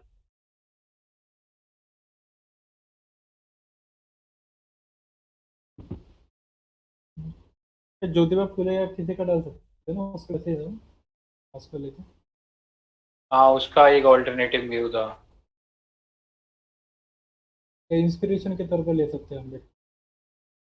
और ये भी डाल सकते हैं कि क्योंकि वो उस मतलब कम्युनिटी से बिलोंग करते हैं, इसलिए मतलब फर्स्ट हैंड एक्सपीरियंस उन लोगों ने मतलब देखा है और अपने ऑब्जर्वेशन से भी एक्सपीरियंसेस प्लस फिनोमिनोलॉजी. अच्छा हाँ ठीक है, वो भी आ सकता है देखा जाए तो ऐसा भी डाल सकते हैं कुछ. पर ये भी था ना मतलब प्यूरिटी, वो जो मतलब 3 फैक्टर कुछ बोला ना उसमें, एंडोगेमी और वो सब. तो शायद उन्होंने स्टार्टिंग में बोला था कि हूवर शूद्रा जैसा कुछ बुक या कुछ तो आर्टिकल या कुछ तो होगा, उसमें शायद बोला कि आखिर में ये क्षत्रिय वगैरह थे, लेकिन बाद में क्योंकि बाहर मतलब उन लोगों ने कुछ ऐसा कुछ हिस्टोरिकली कुछ दिया था, क्योंकि उन लोगों ने ब्राह्मण की हेजेमनी एक्सेप्ट नहीं किया था, इसलिए उनको अलग रखा गया. उनकी मतलब खुद की एक ऐसी थियरी वगैरह थी. और एंडोगमी का कोई मतलब नहीं है, क्योंकि वैसे भी अगर जब से ह्यूमन पैदा हुआ है तो उनके बीच में इंटरमिक्सिंग पहले हो चुकी है. तो अगर आपको प्योर और इम्प्योर बोलना है तो सारी कम्युनिटी ही इम्प्योर है, मतलब एक क्रिटिक के तौर पे. तो कास्ट का कोई मतलब ही नहीं है, मतलब उसकी लेजिटिमेसी हट जाती है, उसका एग्जिस्टेंस ही रैशनल बेसिस पे अपन होल्ड नहीं कर सकते. और फिर वो कि हर कास्ट ब्रह्मा के कोई अलग अलग किससे बना है, पार्ट से बना है, ऐसा कुछ भी है ना, तो वो भी फिलोसॉफिकल रीजन को भी वो डिस्कार्ड करते हैं. तो पॉइंट बाय पॉइंट उन्होंने कास्ट का जो सिस्टम है उसको उसका एग्जिस्टेंस ही मतलब थोड़ा सा क्वेश्चन किया है वैसा करके एनालिसिस ऑफ कास्ट में. आई थिंक क्रिटिसिज्म में गांधी का व्यू ले सकते हैं कि उसका अलग व्यू था इसको लेके. थोड़ा सिमिलर व्यूज ही बोलना पड़ेगा ना, मतलब दोनों को कास्ट से प्रॉब्लम थी, उसको वर्ण से प्रॉब्लम नहीं थी, लेकिन इसको तो दोनों से थी. ये अभी इसमें कास्ट कुछ है मतलब इसको दोनों से थी और उसको सिर्फ आई थिंक कास्ट से थी. हाँ, तो फिर तो शायद हाँ सही रहेगा. और वो थोड़ा सा उल्टा हो जाएगा. मैं सोच रहा था कि गांधी को इसने क्रिटिसाइज किया है, गांधी वापस मतलब कर सकते हैं कैसा. नहीं नहीं, वहाँ वो समझ गया, वो वाला डिफरिंग व्यू करके आई थिंक इसमें लेना है.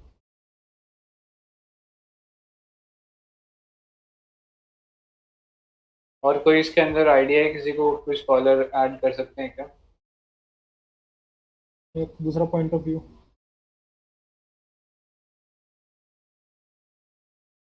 अम्बेडकर का इंटरनेशनल तो डालने का कोई मतलब नहीं है ना यहाँ पे डालने का. तो सही भी रहेगा I think. Can we include this survey like 90% of the Dalits in UP and Bihar belongs to Buddhist caste like that. They didn't accept Hinduism as their caste. It is on the baselines of Ambedkar idea of as long as you belong to you believe in Hinduism, cannot end this caste system like that. ऐसे गांधी और दोनों का एक तो एक इसमें था consensus कि जब तक हिंदुइज्म में अनटचेबिलिटी है तब तक हिंदुइज्म बर्बाद है, मतलब it will be in dreams करके, दोनों का ऐसे ही था ना, तो शायद एक तरह का कन्वर्जन दिखा सकते हैं अपन अनटचेबिलिटी को लेकर। हाँ सही कह रहा। ये डाल देना ना पलाश इसमें पॉइंट। ये वाला मतलब ठीक है, डालते हैं। ठीक है फिर यार, कोई और पॉइंट नहीं तो आई थिंक नेक्स्ट पे चलते हैं।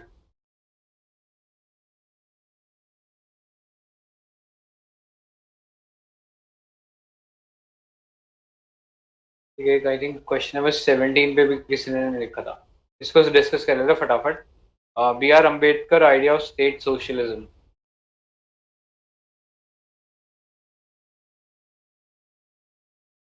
क्या क्या लिखना चाहिए था?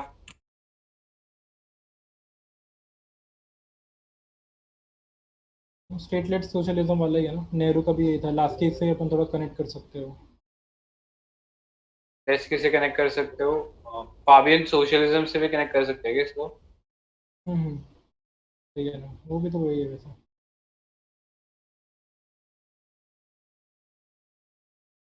स्टार्ट कैसे करना चाहिए उसे?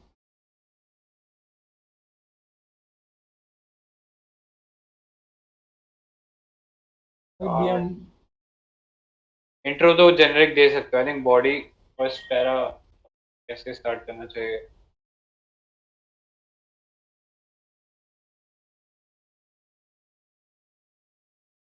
अभी दे सकते हैं, B R Ambedkar, chief architect of constitution, he was influence from the ideas of socialism. कौन से आइडिया से मुझे इन्फ्लुएंस बोलना पड़ेगा उसको? Just like other leaders like Nehru and other freedom fighters, Ambedkar too was influenced from the socialist model of USSR, ऐसा कुछ डालना चाहिए क्या? Socialist model.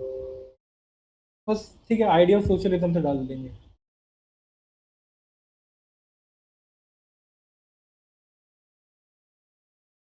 To achieve something, मतलब ह्यूमन डिग्निटी या सोशल जस्टिस, ऐसा कुछ। आई थिंक वही ना कि स्टेट का इंटरवेंशन उसने एक्नॉलेज किया कि इट्स प्राइम मोस्ट इम्पोर्टेंस, कि स्टेट ही है जो एक्चुअली में सोसाइटी को या डिग्निफाइड लाइफ इंश्योर कर सकता है सबके। तो सेंस में कि स्टेट का एक प्राइमेसी दिया उसने अपने जो पॉलिटिकल स्ट्रक्चर जो उसने सोचा था उसके अंदर, जो कि उसने इम्प्लीमेंट किया इंडिया के अंदर उसने।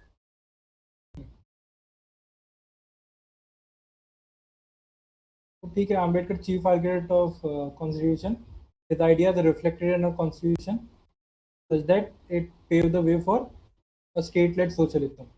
Just like Nehru and other leaders, he was influenced from the idea of socialism to ensure social justice and dignity of labor, मतलब ऐसे कुछ human dignity ऐसा कुछ। फिर गांधी का देना चाहिए शायद, वो स्टेट को तो वही करता है ना, क्या बोलता है? anarchical व्यू ऑफ स्टेट लेता ना मतलब state as an instrument of conversion, ऐसा कुछ बोलता है वो, तो उसको डिस्कार्ड करता है। फॉर हिम, मतलब उसका जो आइडियाज होंगे वैसा, true freedom can only be achieve through Swaraj. फिर उसको सब्सटेंटिएट कर देंगे जो भी स्वराज का मीनिंग वगैरह होगा। फिर वापस अम्बेडकर में आना पड़ेगा, अम्बेडकर ने ऐसा क्यों बोला। फिर वो बता देंगे कि Gandhi ideas are too idealistic, जो उसने पार्टिसिपेटिव डेमोक्रेसी जो उसमें बोला है पंचायत में, villages are the den of ignorance, ऐसा कुछ बोल दिया ना उसने। तो फॉर हिम ओनली स्टेट, वही अपना डाल देंगे कि स्टेट का एक पॉजिटिव व्यू लिया है for the upliftment of the poor, ऐसा कुछ। और सोशल डेमोक्रेसी जोड़ देंगे, तब तक सोशल डेमोक्रेसी नहीं आ सकती तब तक पॉलिटिकल डेमोक्रेसी कुछ मतलब नहीं है। और मतलब कुछ तो उसका स्टेटमेंट था, in India democracy is only the top soil in our country, ऐसा कुछ था। हाँ ऐसा टू कुछ इंश्योर था। सपोर्ट डेमोक्रेसी, तो इसको कंपेंसेट करना पड़ेगा आपको जब तक सोशल डेमोक्रेसी नहीं आती। फिर सोशल पॉलिटिकल, और कौन सा तीसरा था उसका, ट्रिनिटी जो बनाते हैं वो वाला शायद डाल सकते हैं। इसमें कुछ इकोनॉमिक एंगल भी था क्या, कि इकोनॉमिक्स पे भी उसने बहुत ब्रॉड व्यू लिया हुआ है। हमने आज सुबह ही पढ़ा था ना, काफी सारे इकोनॉमिक्स पे बुक लिखी हुई। तीनों डायमेंशन देना चाहिए अपने को शायद, तो आई थिंक शायद पता नहीं मेरे वाली बोल रहा था ना सुबह जो बोला था। हाँ लेकिन वो एक्चुअली बहुत ज़्यादा टेक्निकल बोले हैं, मतलब उनके कोई डिग्री विग्री भी तो है इकोनॉमी में, तो पॉलिटिकल आइडिया जैसा कुछ था क्या मतलब?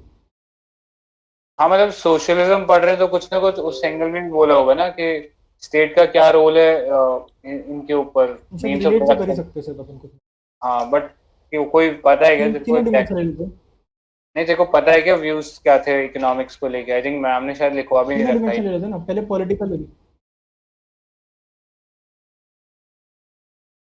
हाँ, ये मतलब रिलेट तो कर ही सकते हैं अपन।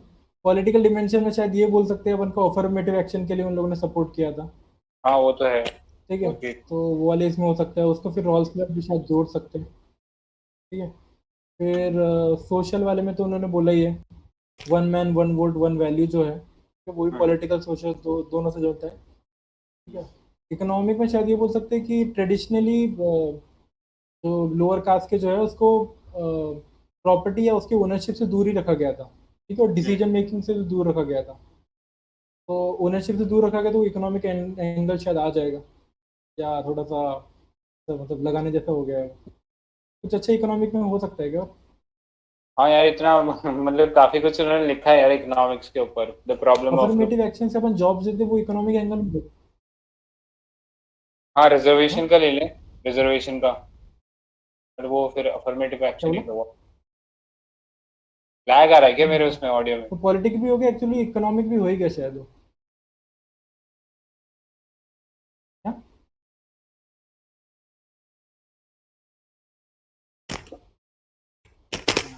और क्या ले सकते हैं?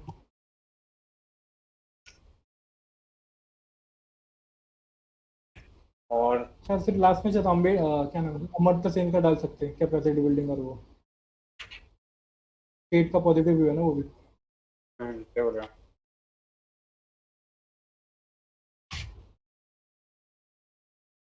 एक इग्नू में उसकी एनालिसिस की हुई है बोल्शेविज्म के ऊपर, तो उसमें सारे वो Soviet efforts of creating new society, उसको लिंक किया था एजुकेशन, एग्रीकल्चर, हेल्थ, इंडस्ट्री, वो सब भी तो कर ही सकते हैं। हाँ हाँ वही वही वाला मैं पॉइंट कह रहा था कि मैम ने मतलब इसमें ये चीज नहीं लिखवा रखी, क्योंकि अल्टीमेटली इकोनॉमिक्स पे भी बहुत सिग्निफिकेंट रोल है उनका, तो वो चीज भी होना चाहिए, और सोशलिज्म की बात हो रही है तो फिर तो होना ही चाहिए। तो यार डाल दियो मतलब ना वो। एक्चुअली यही सीन एक्चुअली हमने क्लास में बोला था मैम को कि मैम क्या नहीं वो हाँ है। हाँ, अगर होगा शानू तेरे को डाल देना। मतलब मैं तो ऐसे टाइम पास बोल रहा था कि हमने क्लास में बोला था मैम को कि मैम इनके आइडियाज होंगे कि इकोनॉमी के ऊपर, तो मैंने बोला इनका कोई आइडिया नहीं था, गांधी का था। मैंने बोला डिग्री विग्री भी थी, नहीं नहीं कुछ नहीं।